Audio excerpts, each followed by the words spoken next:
요한계시록 3장 14절에서 22절까지입니다. 예수님께서 소아시아의 7교회 가운데 마지막으로 보낸 편지는 라오디게아 교회에게 보낸 편지입니다.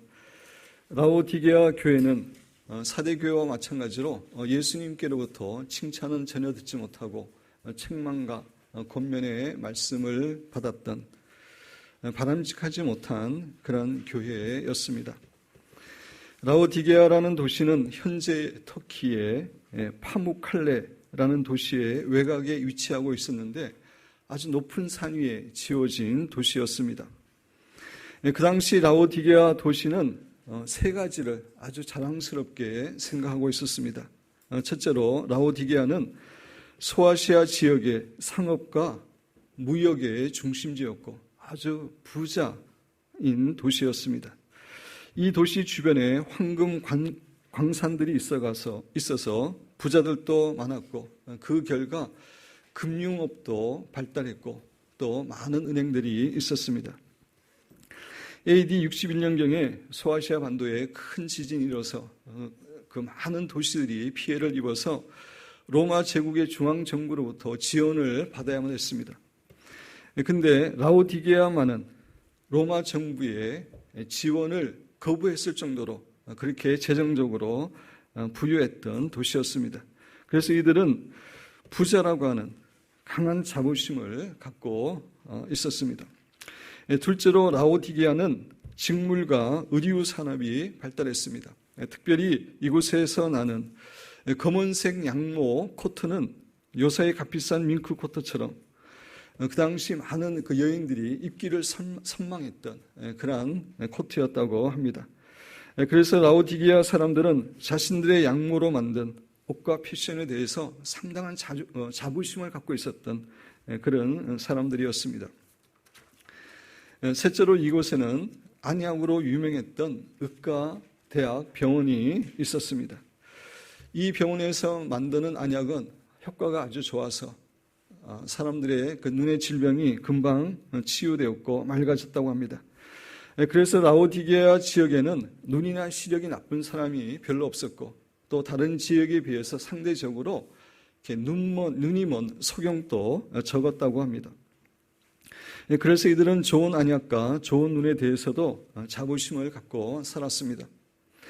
그럼에도 불구하고 라오디게아 도시는 한 가지 결정적인 단점을 가지고 있었습니다. 그것은 도시가 높은 산 위에 세워진 데다가 지하수가 풍족하지 않았기 때문에 항상 물 부족으로 인해서 고통을 받았던 것입니다. 그래서 이 도시로부터 약 9km 정도 떨어진 곳에 온천으로 유명한 히에라볼리라고 하는 도시로부터 긴 수로를 통해서 물을 공급받아야만 했습니다. 그런데 히에라볼리의 뜨거운 온천물은 라오디게아까지 오는 과정에 많이 식어서 도착했는데 그래서 그 물은 완전히 차지도 않고 아주 이렇게 미지근한 상태로 도달했다고 합니다. 그래서 미지근한 콜라를 마시기가 이렇게 힘든 것처럼 그 미지근한 물을 그냥 마시기가 너무나 힘들었고 그냥 이렇게 마시다 보면은 이렇게 구토가 나기도 했다고 합니다. 그래서 이 미지근한 물이 라오디게아 지역의 결정적인 단점이었습니다. 라오디아 교회의 이런 상황을 염두에 두면서 예수님께서 라오디아 교회에게 보낸 그러한 편지의 내용을 함께 살펴보기를 원합니다. 우리 14절 말씀을 우리 함께 읽겠습니다. 라오디게아 교회의 사자에게 편지하라. 아멘이시오 충성되고 참된 증인이시오 하나님의 창조의 근본이시가 이러시되. 예수님은 그 라오디게아 교회의 성도들에게 먼저 자신은 아멘이라고 소개하십니다. 아멘이라는 말은 진실하다는 말입니다. 겉과 속이 동일하게 같다라고 하는 그런 의미입니다. 이제 살펴보겠지만 라오디게아 교회 성도들은 겉과 속이 달랐습니다. 겉으로는 신앙이 좋은 것 같은데 속에는 아무런 본질이 없는 그런 이중적인 모습을 가지고 있었습니다. 그런데 예수님은 자신은 겉과 속이 같은 진실한 분임을 이렇게 소개하면서 라오디게아 교회 성도들에게 도전을 주고 계시는 것입니다. 그리고 예수님은 자신을 충성되고 참된 증인으로 소개하십니다. 요한계시록 1장 설명을 드릴 때도 말씀드렸지만 예수님은 십자가에 죽으시기까지 하나님에 대해 충성스럽고 정말 참된 증인으로 사셨습니다. 뜨겁지도 차지도 않았던 정말 미지근한 신앙을 갖고 있었던 라오디게아 교회 성도들에게 도전을 주기 위해서 예수님은 자신은 정말 충성스럽고 참된 증인이라고 소개하고 계시는 것입니다. 그리고 예수님은 자신을 하나님의 창조의 근본이신이라고 소개합니다. 이 말은 예수님께서 온 천지 만물을 창조하신 창조주가 되시는 분임을 말씀하고 있습니다. 예수님께서 이렇게 말씀하시는 이유는 라오디게아 교회의 성도들이 누리고 있는 부나 풍요로운 생활이 결국은 예수님께서 그들에게 주신 것임을 교훈하고 그들로 하여금 더 겸손하도록 하기 위함이었습니다. 우리 15절 16절 말씀을 우리 같이 한번 읽어보겠습니다. 내가 내 행위를 아노니 내가 차지도 아니하고 뜨겁지도 아니하도다. 내가 차든지 뜨겁든지 하기를 원하노라. 내가 이같이 미지근하여 뜨겁지도 아니하고 차지도 아니하니 내 입에서 너를 토하여 버리리라. 예수님은 라오디게아 교회의 모든 사정을 아신다라고 말씀하시면서 내가 라오디게아 교회의 신앙이죠. 성도들의 신앙이 차지도 않고 뜨겁지도 않다라고 책망하십니다. 그러면서 내가 차든지 신앙이 차든지 뜨겁든지 하기를 원하노라. 내가 이같이 미지근하여 뜨겁지도 아니하고 차지도 아니하니 내 입에서 너를 토하여 버리리라. 정말 그 미지근한 신앙 때문에 토하여 내치기라. 그렇게 아주 심하게 책망을 하고 계십니다. 이 예수님의 책망은 라오디게아 교회의 성도들에게는 정말 생생하게 피부로 느껴지는 그런 교훈이었습니다. 왜냐하면 조금 전에 말씀드린 대로 히에라볼리에서 온 그 뜨거운 물이 이곳에는 먹기가 힘들 정도로 그 미지근한 물로 변했기 때문입니다. 라오디게아 교회가 처음부터 이런 미지근한 신앙을 가진 교회는 아니었습니다. 사도 바울이 이 교회를 개척했는데 그때만 해도 정말 뜨거운 열정을 가지고 하나님을 섬기던 교회였습니다. 그러나 세월이 지나면서 금융산업, 의료산업, 안약산업이 가져다준 경제적인 풍요와 편안한 삶으로 인해서 자신들도 모르게 신앙의 열정을 잃어버리고 형식적인 그런 신앙생활로 전락하고 말았던 것입니다.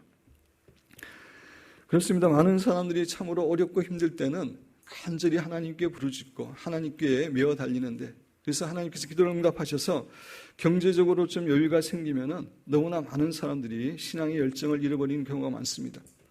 한국교회도 마찬가지입니다. 한국교회도 과거에 어렵고 힘들었을 때는 정말 하나님께 간절히 기도하고 메어 달렸는데 요 사이에는 그런 열정이 많이 식었습니다.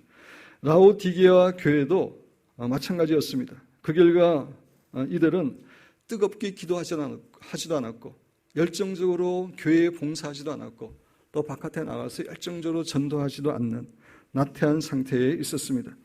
그러면서도 자신들이 물질적으로 부유한 사람들이었기 때문에 자신들은 신앙이 그래도 괜찮다고 하는 그러한 착각을 가지고 있었습니다. 예수님은 이런 라오디게아 교회의 성도들에게 그들의 미지근한 신앙의 모습이 역겨워서 정말 토해버리겠다고 그렇게까지 말씀하고 계십니다. 그러면서 예수님은 그들이 정말 차든지 뜨겁든지 하라고 이렇게 말씀을 하십니다. 사랑하는 성도 여러분, 예수님께서 가장 힘들어하시는 성도들은 다른 신도가 아니라 예수님과 복음에 대해 아무런 열정이나 감격이 없는 미지근한 신자들이라는 사실을 우리가 잊어서는 안 됩니다. 예배를 드리는데 아무런 열정 없이 형식적으로 예배를 드리는 신자들, 찬양을 부르긴 하는데 아무런 감격이나 감동 없이 입으로만 부르는 신자들, 기도를 하긴 하는데 정말 간절한 열정과 소원 없이 건성으로 기도하는 신자들, 그리고 잃어버린 영혼에 대해서도 정말 주님을 알지 못하고 죽어가는 그 영혼들에 대해서도 전혀 안타까움이나 부담을 느끼지 않는 신자들, 이런 미지간 신자들을 예수님은 가장 견디기 힘들어 하시는 겁니다. 사랑하는 기쁨교회 성도 여러분과 저는 정말 열정적인 그러한 신앙을 가지는 귀한 성도가 되기를 바랍니다. 우리 성경 말씀을 찾아보겠습니다. 시편 84편 1절 2절입니다.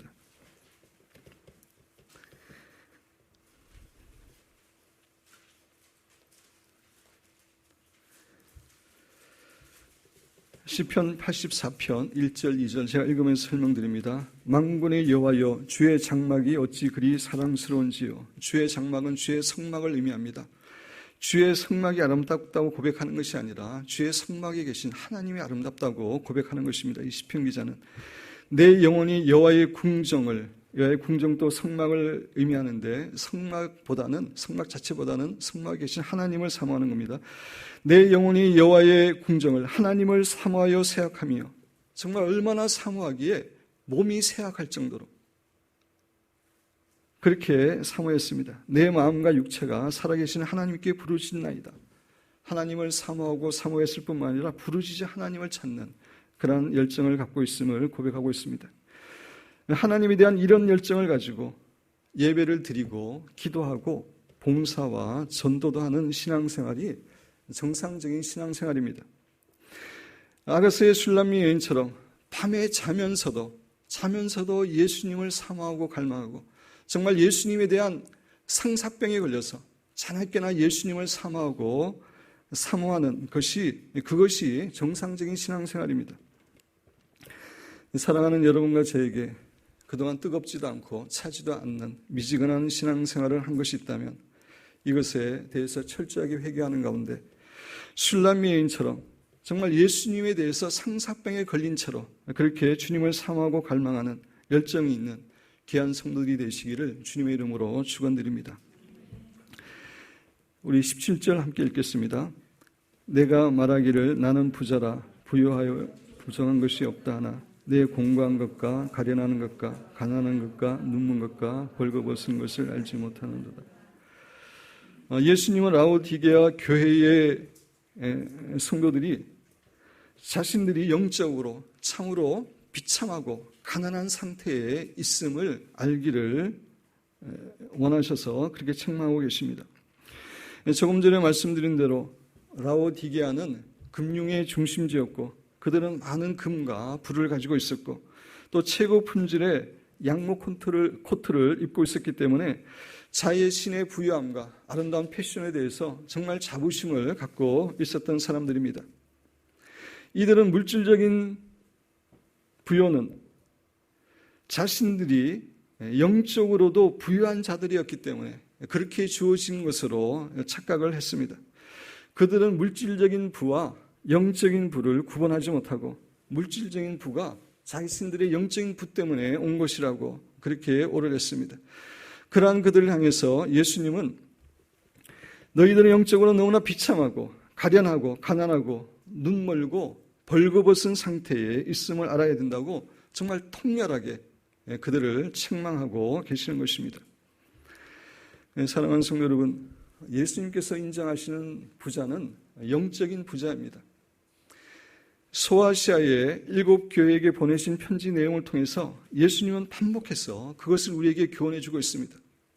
물질적인 부자가 진정한 부자가 아니라 영적인 부자가 진정한 부유한 자임을 예수님은 반복해서 우리에게 말씀하십니다.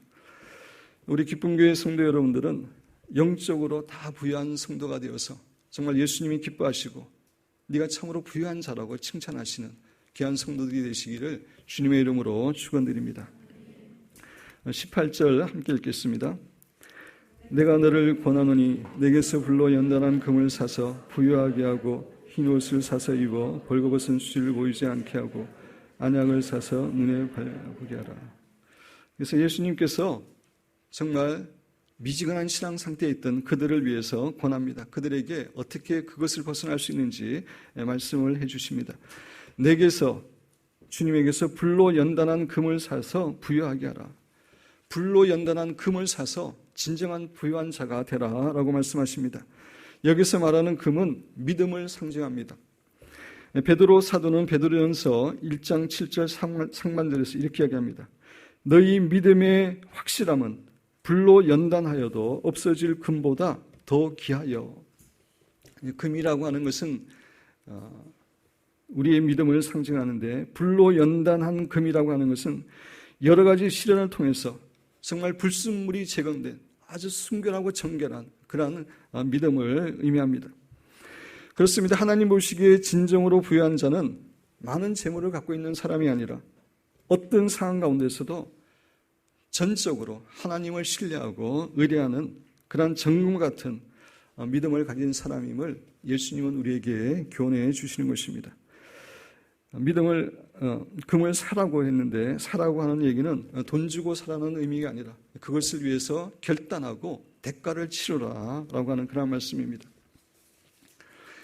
사랑하는 여러분과 저는 정말 정금 같은 귀한 믿음을 갖고 살기 위해서 결단하고 대가를 치름으로 정말 정금 같은 믿음을 가진 사람이 되어서 예수님께서 진정으로 부유한 자라고 칭찬해 주시는 귀한 성도가 되시기를 주님의 이름으로 축원드립니다. 흰 옷을 사서 입어 벌거벗은 수치를 보이지 않게 하라라고 말씀하십니다. 조금 전에 말씀드린 대로 라오디게아 교회의 신자들은 외적으로는 정말 멋있는 검은 양모 코트를 입고 뽐내고 다녔습니다. 그러한 그들에게 예수님은 영적으로는 벌거벗은 상태라고 그들을 책망하고 계십니다. 옷을 다 벗고 벌거벗은 상태로 다닌다면 그건 얼마나 수치스러운 일입니까? 라오디게아 교회 성도들이 영적으로는 그렇게 부끄러운 모습으로 다니고 있음을 예수님은 책망하고 계시는 것입니다. 그것은 라오디게아 교회 성도들의 생활이 정말 신자답지 못했기 때문입니다. 하나님 앞에서 의롭고 정결한 삶을 살지 못했기 때문입니다. 그래서 예수님께서는 흰 옷을 사서 입어라 라고 말씀하시는데, 흰 옷은 우리 신자의 거룩하고 의로운 삶을 의미합니다. 요한계시록 19장 8절 한번 보겠습니다. 요한계시록 19장 8절입니다.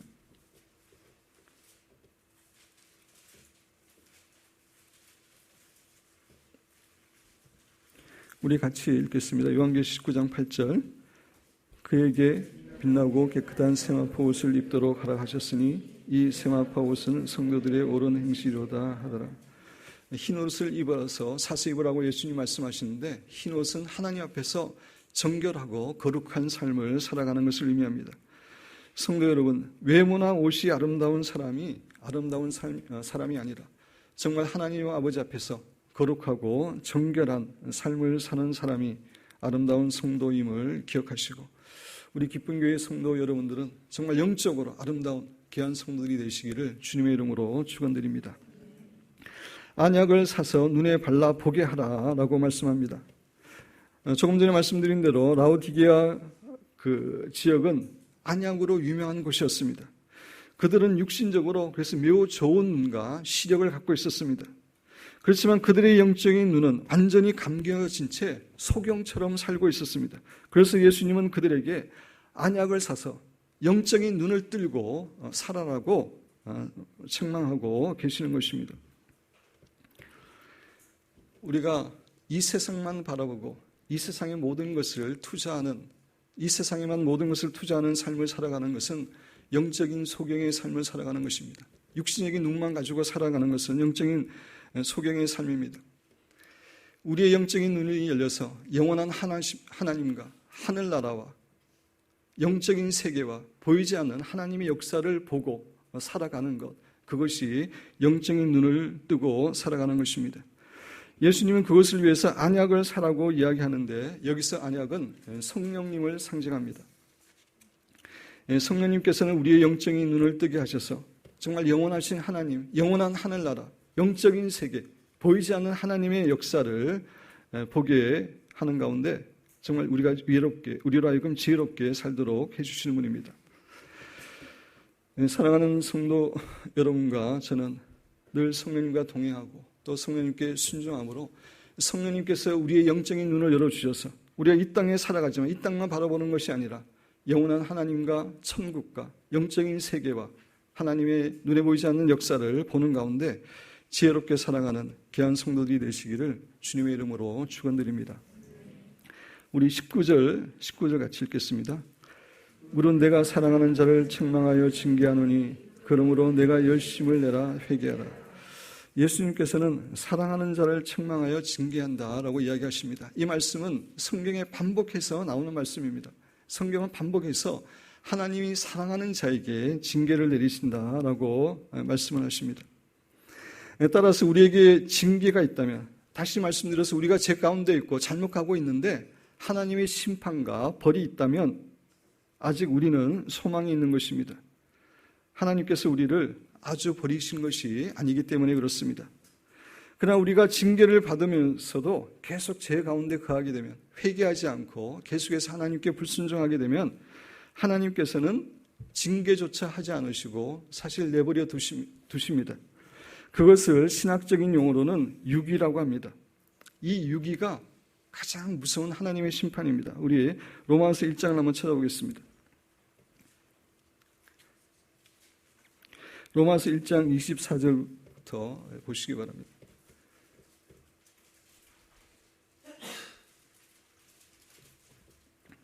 로마서 1장 24절부터 제가 읽으면서 설명드립니다. 그러므로는 사람들이 하나님을 알 수 있음에도 불구하고 하나님께 영광 돌리지 않고 하나님께 감사하지 않고 계속해서 우상을 계속해서 섬기는 그런 죄를 범함으로, 그런 의미입니다. 계속해서 이렇게 불순종함으로 하나님께서 그들의 마음의 정욕대로 더러움에 내버려 두사가 육입니다. 하나님이 그냥 놔두는 겁니다. 징계조차 하지 않는 것입니다.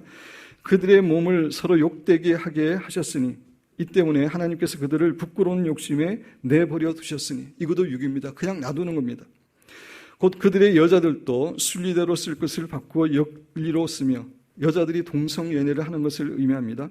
또한 그들이 마음에 하나님 두기를 싫어하며 하나님께서 그들을 그 상실한 마음대로 내버려 두사, 육이죠. 이것도 육입니다. 합당하지 못한 일을 하게 하셨으니. 징계가 있다는 것은 여전히 하나님의 사랑이 있다는 것입니다. 그런데 유기는 가장 무서운 하나님의 심판입니다. 사랑하는 성도 여러분, 어떤 사람이 여러 가지 죄를 범하는데도 불구하고 잘 사는 것처럼 그렇게 보일 수 있습니다. 근데 그런 사람들을 절대로 부러워해서는 안 됩니다. 그런 사람들은 이 세상에서 가장 저주받은 그런 사람이기 때문에 그렇습니다. 여러분들은 하나님의 유기가 가장 큰 하나님의 심판임을 기억하는 가운데 하나님께서 우리에게 책망하실 때 신속하게 회개하고 돌이키는 지혜로운 성도들이 되시기를 주님의 이름으로 축원드립니다. 예수님은 라오디아 교회를 향해서 내가 열심을 내라, 회개하라 라고 이야기하고 있습니다. 우리가 영적인 미지근함을 극복할 수 있는 길은 회개하고 열정을 가지는 길임을 예수님께서는 교훈해 줍니다. 그런데 예수님과 복음에 대한 열정은 그냥 우리가 가만히 있는데 하늘에서 떨어지는 것이 아닙니다. 우리가 하나님 앞에서 회개하고 예수님과 복음을 사랑하려고 애쓰고 최선을 다해서 하나님을 갈망할 때에 하나님께서 우리에게 정말 예수님과 복음에 대한 뜨거운 열정을 허락하여 주십니다. 이 뜨거운 열정을 가진 사람만이 하나님 앞에서 위대한 신앙인의 삶을 살 수 있습니다. 영어 격언 가운데 열정 없이 성취된 위대한 일은 하나도 없다라고 하는 유명한 말이 있습니다. 그렇습니다. 열정 없이 성취된 위대한 일은 이 세상에 없습니다. 위대한 예술 작품들, 문학 작품들, 건축물 뒤에는 작가의 열정이 숨어 있습니다. 열정이야말로 위대한 삶을 살게 하는 원동력입니다. 이것은 신앙적으로도 마찬가지입니다. 예수님과 복음에 대한 열정이 없이 위대한 신앙인의 삶을 살아갈 수는 없습니다. 찰스 스펄전 유명한 목사님이 이렇게 이야기했습니다. 나에게 12명의 열정적인 심령들을 주십시오. 그리고 나를 런던의 어떤 곳에 내려놓아 주십시오. 그러면 우리는 하나님의 도우심으로 광야와 적막한 땅으로 즐거워하게 만들 것입니다. 런던을 그렇게 만들 것입니다. 라는 의미입니다. 그러나 나에게 마음의 절반만 바치고 결단력이 없고 관심이 없는 여러분 모두를 주십시오. 그러면 내가 무엇을 할 수 있을까요? 여러분은 단지 사람들의 열정과 진실함을 뒤로 잡아당기는 장애물이 될 뿐입니다. 미지근한 교인 5,000명은 5,000개의 장애물입니다. 그러나 그리스도를 영화롭게 하고 영혼들을 구원하기로 결단한 12명의 진지하고 열정적인 심령은 넉넉히 이깁니다. 그들은 약하고 소수이지만 거기에 하나님께 더 많이 복을 받는 능력이 임할 것입니다. 미진한 것보다는 차라리 아무것도 없는 것이 낫습니다.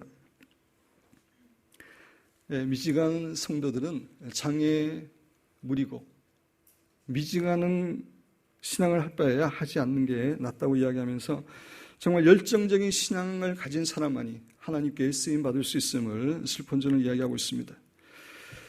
성도 여러분, 예수님께서 우리에게 가장 원하시는 게 무엇입니까? 그것은 열정입니다. 우리의 마음과 목숨과 생명을 다하여 예수님을 사랑하는 그런 열정입니다. 술람미 여인이 밤에 자면서도 예수님을 사모하고 갈망했던 것처럼 정말 예수님에 대해서 상사병에 걸린 채 예수님을 갈망하고 사모했던 그 열정입니다. 사랑하는 여러분과 저는 이런 열정적인 신앙생활을 하심으로 주님을 기쁘시게 할 뿐만 아니라 주님께 정말 귀한 일에 쓰임받는 그런 성도들이 되시기를 주님의 이름으로 축원드립니다. 우리 20절 말씀을 같이 한번 읽겠습니다. 볼지어다 내가 문 밖에 서서 두드리노니 누구든지 내 음성을 듣고 문을 열면 내가 그에게로 들어가 그로 더불어 먹고 그는 나로 더불어 먹으리라. 이 구절은 우리가 전도할 때 불신자들에게 예수님을 영접하라고 할 때 사용하는 구절인데 본래는 불신자에게 하는 말씀이 아니라 미지근한 신자에게 예수님이 주시는 말씀입니다. 여기서 두드린다라고 하는 단어는 현재 진행으로 되어 있습니다. 예수님은 은혜와 긍휼이 풍성하신 분이어서 우리의 마음을 끊임없이 계속해서 두드리고 계십니다. 우리 같으면 몇 번 두드리다가 문을 열지 않으면 그만둘 것 같은데 예수님은 은혜로우신 분이어서 계속 두드리십니다. 그래서 여러분과 제가 이 자리에 있는 것입니다. 그렇지 예수님의 계속되는 은혜가 없었으면 우리가 이 자리에 있을 수 없을 것입니다. 그러나 이 예수님의 은혜도 영원히 지속되는 것이 아니라 끝나는 때가 있음을 우리는 잊지 말아야 됩니다. 예수님의 은혜가 끝나면 더 이상 기회가 없습니다. 노아의 방주의 문이 닫혔을 때 더 이상 들어갈 수 있는 기회가 없었던 것처럼 마찬가지입니다. 따라서 예수님의 은혜의 문이 열려 있을 때 우리는 결단을 해야 됩니다. 여기서 마음을 연다는 것은 예수님을 온전히 삶의 주인으로 인정할 뿐만 아니라 늘 예수님과 동행하고 예수님께 철저하게 순종하는 삶을 산다라고 하는 그런 결단을 의미합니다. 예수님을 더 이상 우리 마음의 손님이 아니라 주인으로 모시고 순종하는 삶을 살겠다고 하는 그런 결단입니다. 우리의 마음은 우리가 스스로 열어야 됩니다. 어떤 목사님이 그런 얘기를 했습니다. 사람의 마음 문에는 바깥에는 문고리가 없다. 안에서만 문을 열 수 있다. 그런 얘기를 했습니다. 그것은 우리에게 자유의지가 있기 때문에 그렇습니다. 예수님께서는 바깥에서 우리의 문을 놓고를 하시지만 우리의 문을 강제적으로 열지는 않으십니다. 우리가 우리의 의지를 사용해서 우리가 문을 열고 주님을 영접해야 됩니다. 우리가 마음의 문을 열고 예수님을 주인으로 온전히 인정하는 삶을 살아갈 때에 예수님께서는 우리와 함께 더불어 먹는 식사를 함께 하시겠다고 말씀합니다. 여기서 식사를 함께 하신다고 하는 의미는 친밀한 교제를 허락하시는 것을 의미합니다. 우리가 친하지 않는 사람하고는 같이 식사하기를 원치 않습니다. 같이 식사한다는 얘기는 친밀한 교제를 의미합니다. 정말 마음의 문을 열고 예수님을 주인으로 영접하고 순종하는 삶을 살아갈 때에 가장 친밀한 그런 교제를 허락하실 것임을 예수님은 약속하고 계십니다. 우리 21절, 22절 말씀을 같이 읽겠습니다.